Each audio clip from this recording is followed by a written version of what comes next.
We're going to ultimately simplify problems that look like this. Specifically, there is a single root in the denominator, no addition or subtraction, just a single root in the denominator. And big picture, what you want to know, like there are certain things about fractions that are not considered simplified. Something that you know off the top of your head is like, if I had 5/10, you're like, yeah, that fraction's not simplified. It should be 1/2. But another thing that is considered not simplified when it comes to fractions is square roots in the denominator. So as soon as you see a square root in the denominator, you need to get rid of it. So the question is, how do we get rid of roots in the denominator? Well, let's start with just a little bit of background. If you took the square root of 2 and multiplied it by the square root of 2, you take 2 times 2 and you get 4, and the square root of 4 is 2.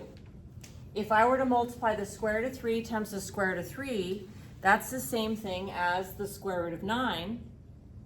And the square root of 9, of course, is 3.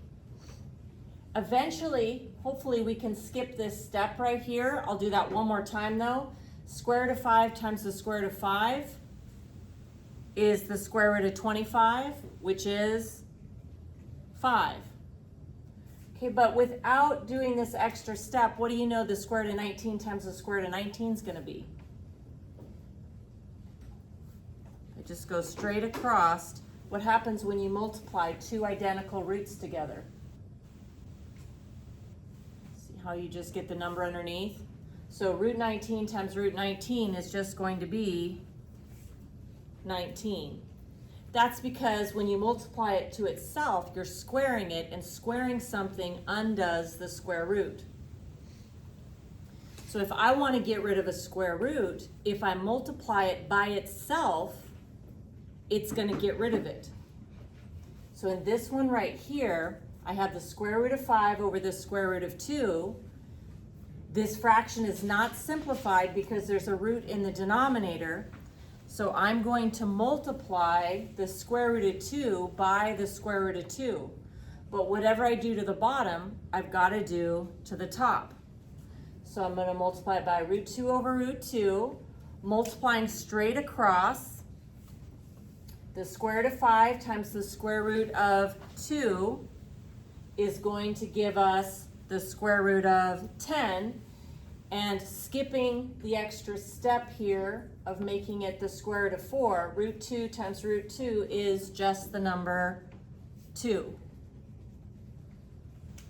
Okay, so let's look at another one. Okay, right here, this fraction is not considered simplified because there's a root in the denominator. So if I want to get rid of the square root of 3, I know that multiplying it by itself is going to get rid of the root. So I'm going to multiply by square root of 3, but whatever I do to the bottom, I do to the top. So multiplying square root of 3 times square root of 3 is going to give me 3, and now my root is gone in the denominator. But 9 multiplied by root 3, to show the multiplication, you just put them side by side. So I have 9 multiplied by root 3. Just emphasizing that word, 9 multiplied by root 3. Remember, you can simplify fractions when there's multiplication involved. So this 9 and this 3 can be canceled. 3 fits into 9 3 times, and 3 fits into 3 once. So I'm going to cancel those ones out. Just grab a color. Okay, so I'm going to cancel out the 9 and the 3, and that becomes 3, and that becomes 1.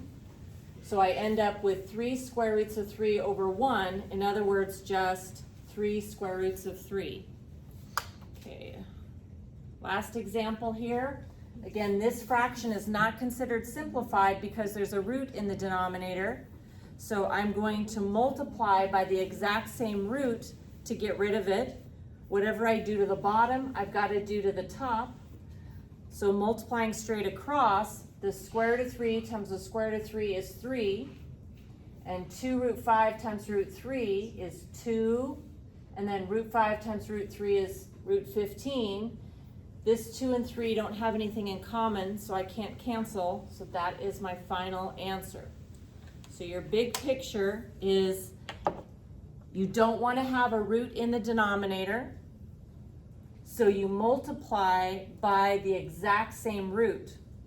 So since there was a root 3 in the bottom, we multiplied by root 3. Whatever I do to the bottom, I do to the top.